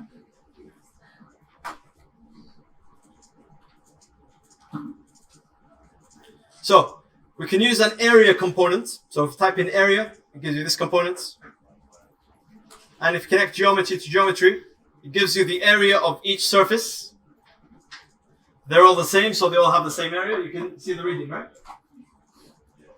And if you've noticed, these points, yeah? So it's giving me the center points for all the surfaces. So now I can connect the center points. So again, we're trying to match the sizes of the lists, okay? So we have 15 surfaces, we need 15 center points. Otherwise, it'll do some strange link that we don't want, right? So we have 15 center points, 15 surfaces, and if you turn these previews off, you'll see that all the surfaces are half the size now, right? So they're scaled by half. We know why now, right? Because the default value is half. Here. So we have one value applied to 15 surfaces. Okay. To scale each one differently, we need to have 15 different values to apply them for the 15 different surfaces. Okay? So, I'll give you 5 minutes to figure out how you want to do that. Okay? So, we need 15 values, a list of 15 values that we connect to the factor inputs, and that will multiply each surface by that value, making it smaller or bigger. Okay? You want us to try and figure out? Try to figure out, yeah. You might wanna start with a smaller surface and have the one on the top bigger. You might wanna do a random. We mentioned the word random earlier. You might want a random scale. It's up to you. Think about how you want to do it. We only have 5 minutes, eh?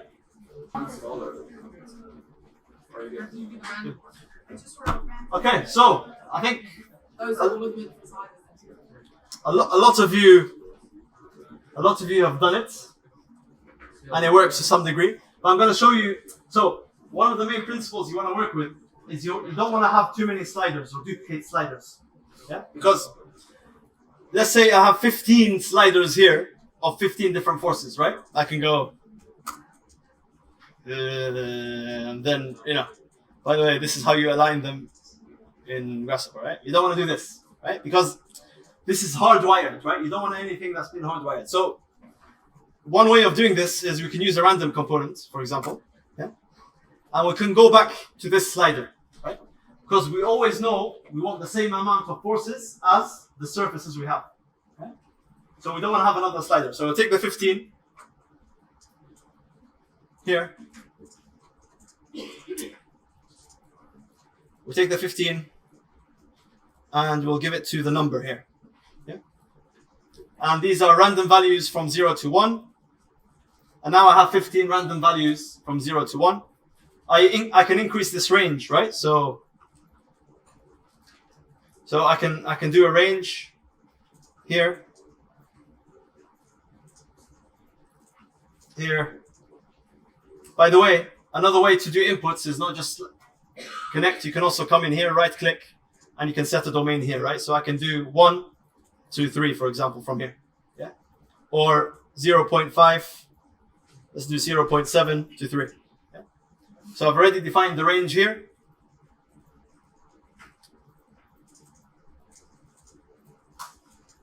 Sorry, this is a mistake. I made a mistake.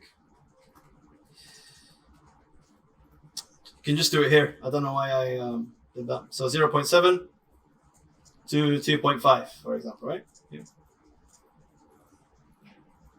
And then I can connect this to the force here. Okay. I can also go back and change it again. So let's do 1.5. Enter. So something like this works. This is one way. Let's do a different way quickly, just to show you. So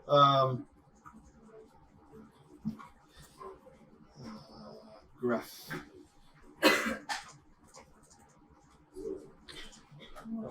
Yeah.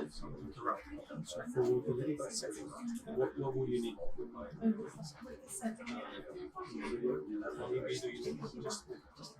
Some analysis. Okay, sure. Nice one, thank you. Yeah. It's all around the 10 numbers, so just total number of sets you have right in the series. Wall on the series.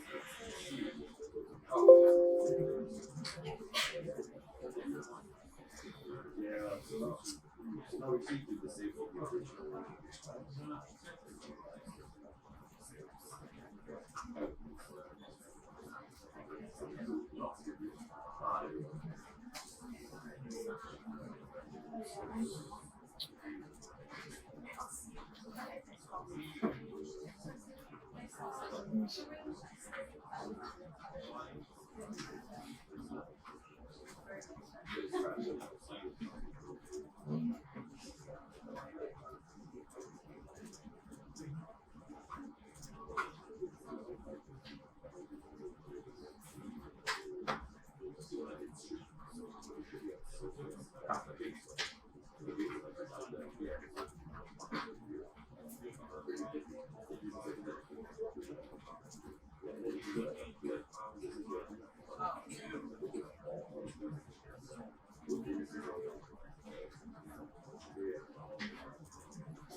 Division 50.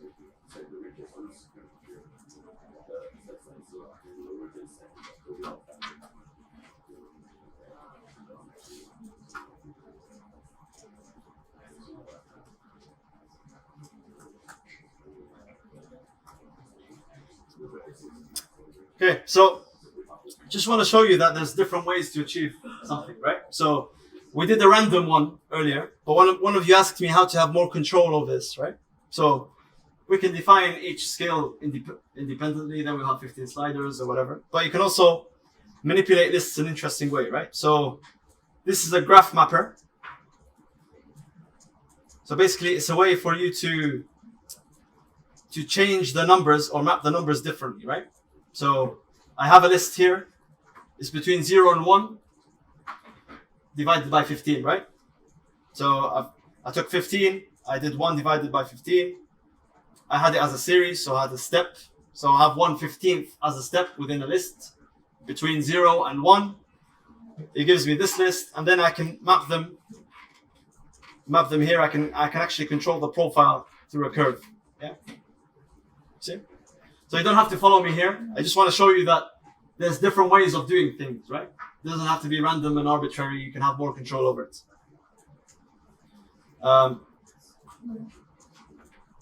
Okay.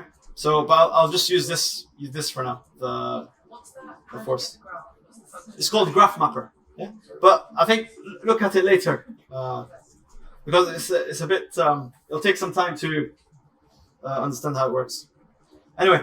So now we have this, right? So we have a random scale. we can already start lofting all these surfaces, right? So a loft takes curves in an order, and then creates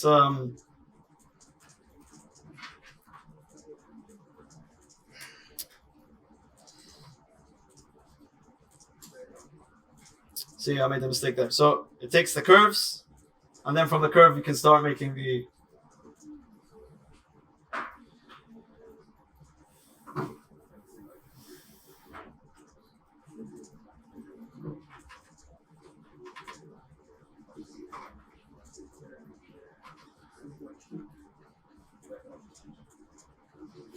So I'm just going to drag this to the side and we're going to use it later. I wanted to apply one more manipulation to it first, yeah? So,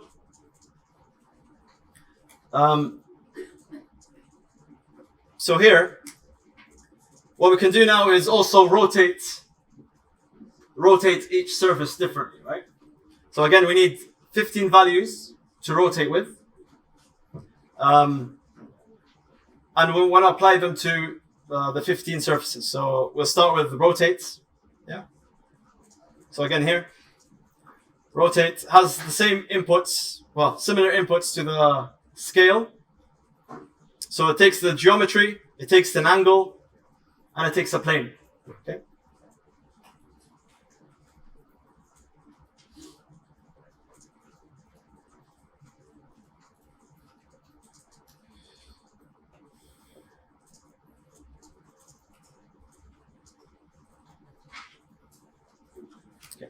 So a plane, you'll use a lot again in Grasshopper.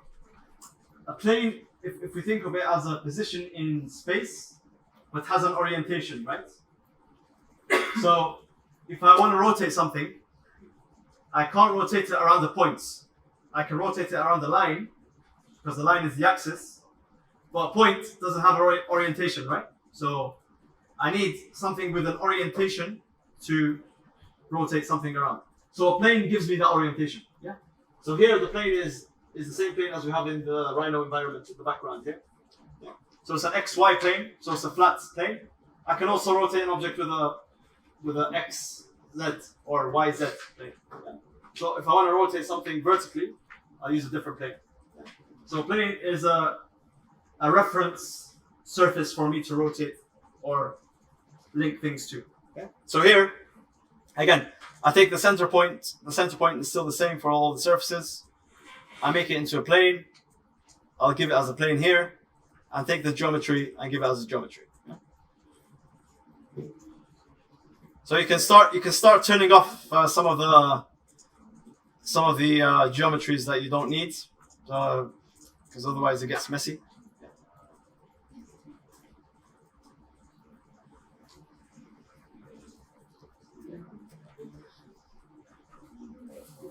Yeah, and it requires an angle from me.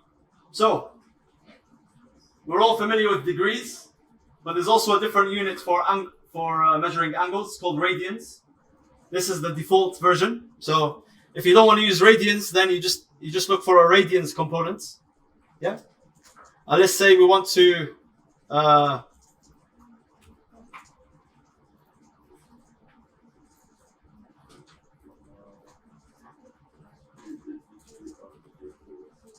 so we want to create another series component as well. Connect this to numbers. So hopefully you all know how to use the series component now, right? So I need 15 numbers in steps of, let's do 10 degrees. Sorry, this is wrong. Steps of 10 degrees. So this is here. How do you do that thing where you just slide it up and down? Okay, so you hold down Control and Shift and you can move it. There's a lot of shortcuts you need to learn. Okay, so now I have a list of 15 items in tens, right? So 0, 10, 20, 30. I can connect this to the degrees. So these are the degrees that I want.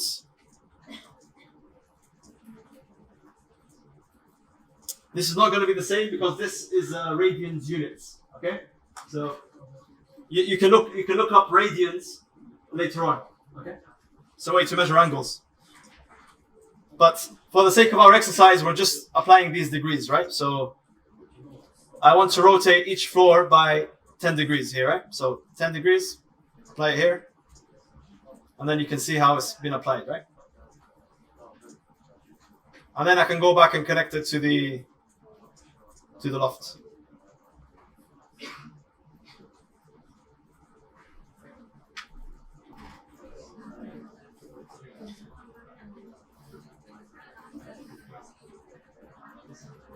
So I've noticed this a lot. So here, just make sure you set this to a minimum of 0.7 initially, right? Because if you have 0, then you have a very thin building. Yeah? So 0.7 looks fine. And again, if you go back to the original points and change them, everything should adapt, right? So once you change the point, it trickles down into everything.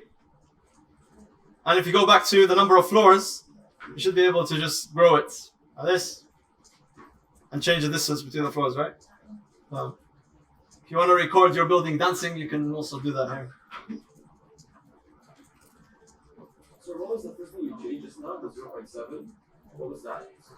So this is in the, you know, the random we use to scale. Oh, so If you right click, this is the domain. So you don't want to scale up to 0. Right, no, you're not. Exactly. Oh, okay. Or you don't want to scale 0.1 because we're just trying to control the range.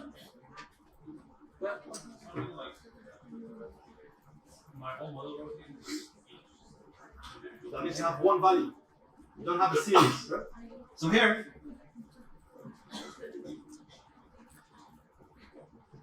so you need 15 rotation values to match the 15. Yeah. So look, if you look at the values, they start from 1, 10, 20, 30, 40. They're not all 10.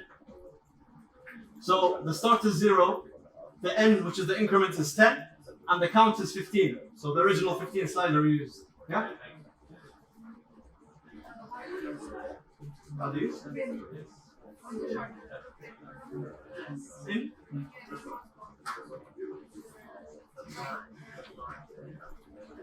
My thing's not responding for anybody to get rid of it. Stop it, frozen. This is plain. PLN.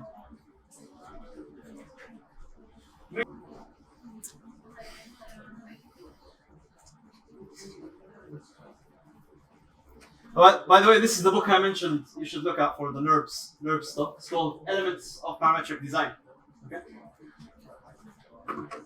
It covers all the basics. It's Woodbury, Robert Woodbury. Yeah? Covers all the principles of using the different geometries, right? So it'll help you model better models in SketchUp, in Rhino, and it'll help you understand how to use Grasshopper better as well, right? So I have this PDF. It has all this here. I'm going to ask Jason to send it around. So don't worry if you're confused or you're not following now, okay? Everything should be here. Right, so I mentioned earlier about NURBS and how it's different from SketchUp, right? You need to go? You can go. Yeah. So here, interestingly, the loft command only gives me one thing, right? Which is an item. And that's because in NURBS modeling, this is all one surface. It's not like Grasshopper where it's made out of different fragments. It's all one surface, yeah? Which is mathematically calculated from all these different curves, okay? So even if I bake this here, so if I go and bake and turn everything here off, these lines are coordinates on a surface. It's not segments within the surface, right? Because if I click it, it says here one open surface. So a surface, I can begin to manipulate it based on the coordinates on the surface, right? So this is something you can't do in mesh or poly modeling like you have in SketchUp, right?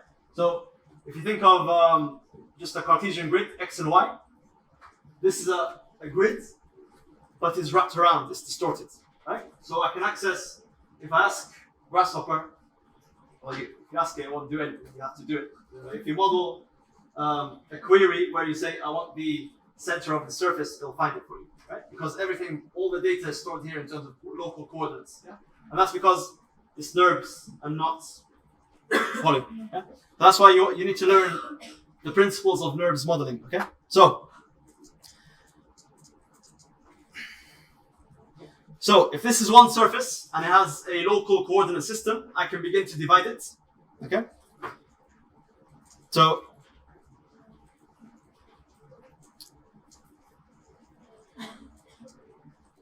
this is a domain. So a domain is a range. Yeah. So in a 2D on a surface, it also has a domain because it's a local coordinate system.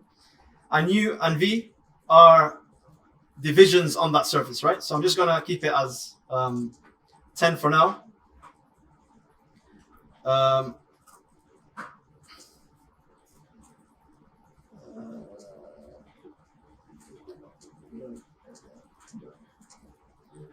From the domain. Square to surface. Alright, I need to remember how to do this. I kind of forgot. Let me see.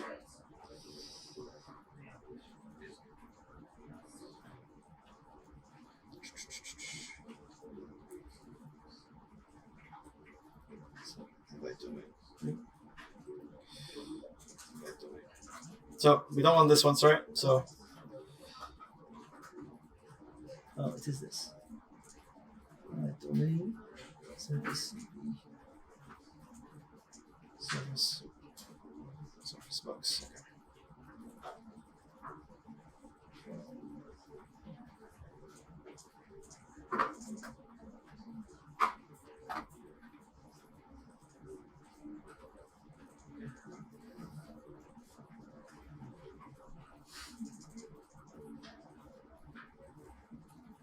Okay.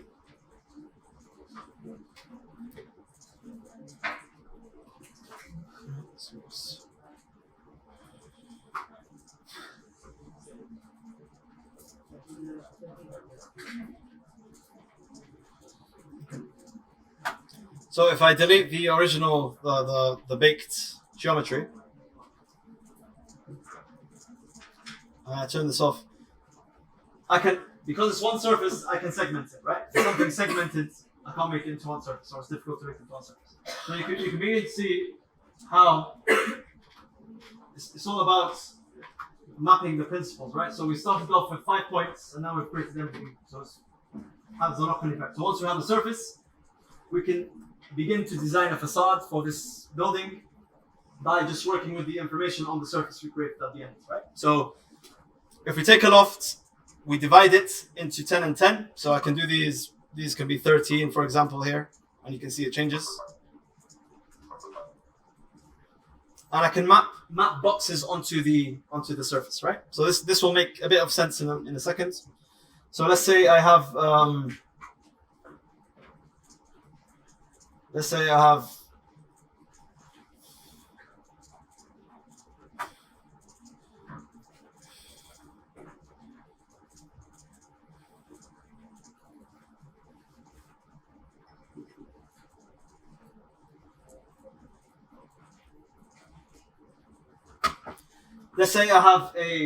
an object that I want to map onto the facade.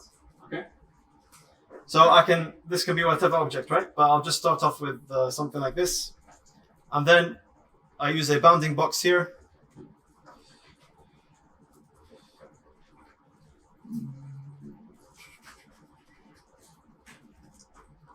Bounding box, give it the... So I'll try to explain what I'm trying to do here. So these are boxes, right? So I've used a surface box, which takes my segments of the surface and creates a box on the surface. Okay. So with the height, I can give it a bit more height, so maybe you can see it.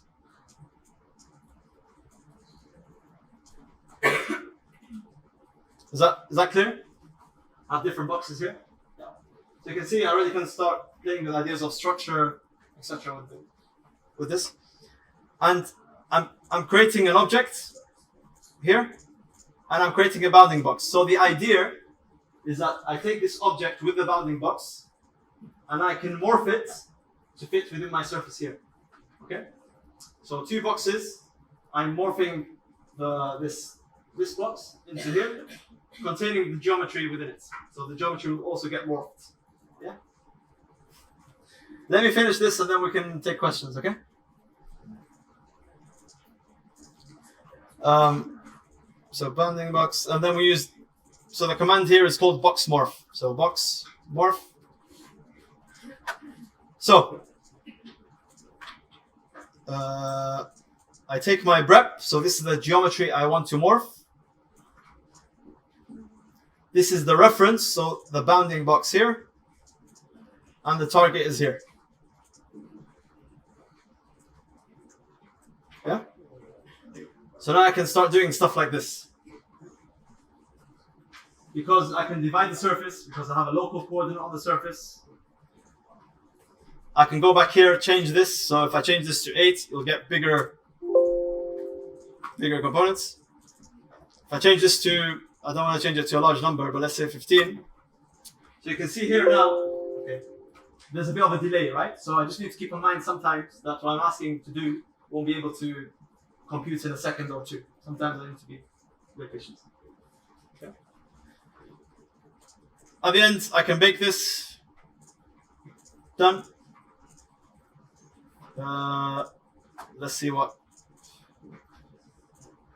And you can get outputs like this, right? Again, this is just an exercise to understand how to use different components and how to link them. I'm not saying this is a good design or this is what you should all be using and you should all be designing towers like this for studio next week. Yeah? But learning how to do it. For my students in CPU Atelier, we're going to be applying it in a different. We're not going to be doing random geometries, but we're going to be more thinking about how to include environmental analysis, for example, right?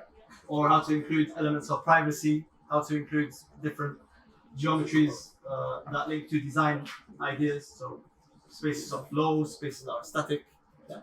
How to compute programs and which programs should be next to each other, which ones should be farther away from each other. So not everything has to be an output like this. Sometimes you can use it as a driver to investigate your design. Okay. Yeah. The morph bit. Yeah.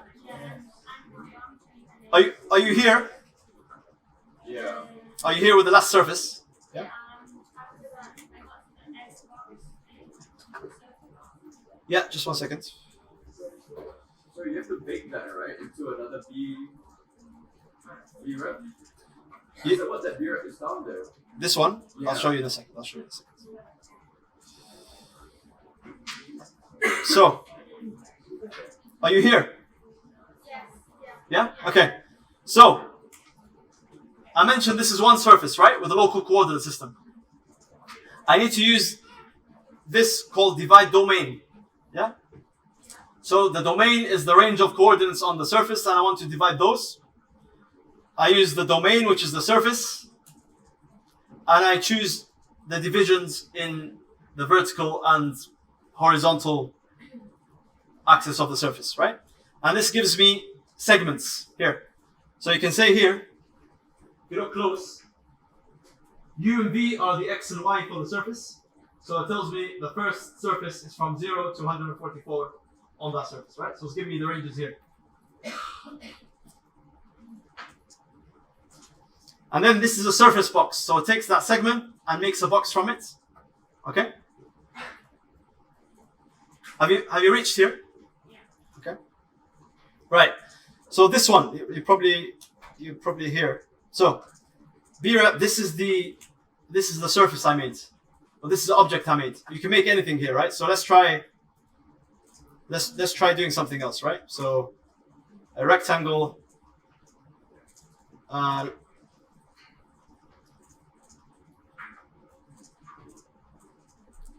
Let's do this. Boolean two objects. Select the two objects.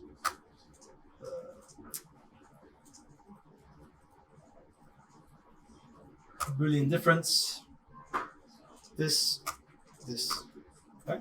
So let's say I want to use this instead. Yeah? I need to reference it here in the brep. So the brep here is anything I'm applying to the surface. Okay? So I reference one brep. I need the bounding box because I need the reference for the morph. Yeah, because I have two boxes, the bounding box and the box on the surface. Huh? This one? The one before. This one? Yeah, what is that? This is just a BREP container. Grab. BREP. Boundary representation. BREP. How did you take one service the other? So this is it's a Rhino command. So Boolean difference. Boolean difference here. Or you can just create a circle, and then with the gumball you can just offset it here like this. Up to you. Whatever you want. Don't do a sphere because it's too complicated. Okay. So now look, by using a different panel, I get a different outcome, right? I can see this L shape applied here.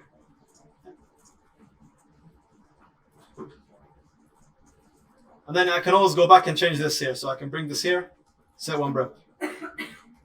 And then this circular thing gets applied again, right? And then we can try testing this a bit more, right? So let's try 25. It should become smoother. Maybe not, but more detail, right? And you should still have the original points. So if you move anything here, it all updates. Yeah, so it becomes something else.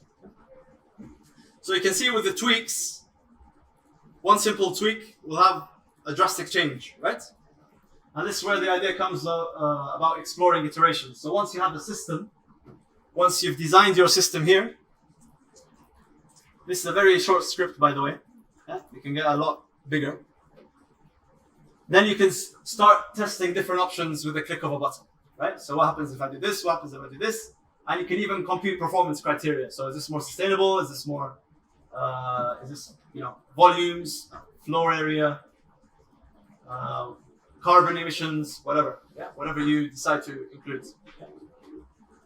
So this is where the small changes and iterations lets you explore things more faster. Okay, so that's the end of the exercise. I'll send the PDF to Jason. He'll help you. You have one more question? Go on.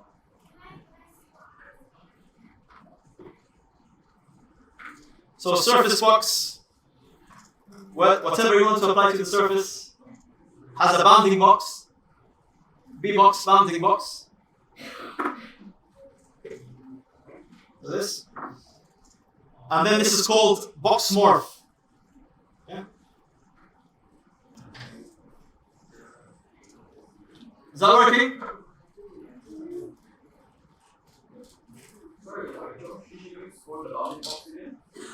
For the viewer, it's just a circle and a square. Yeah, whatever you want. Whatever you want, you can do a cone.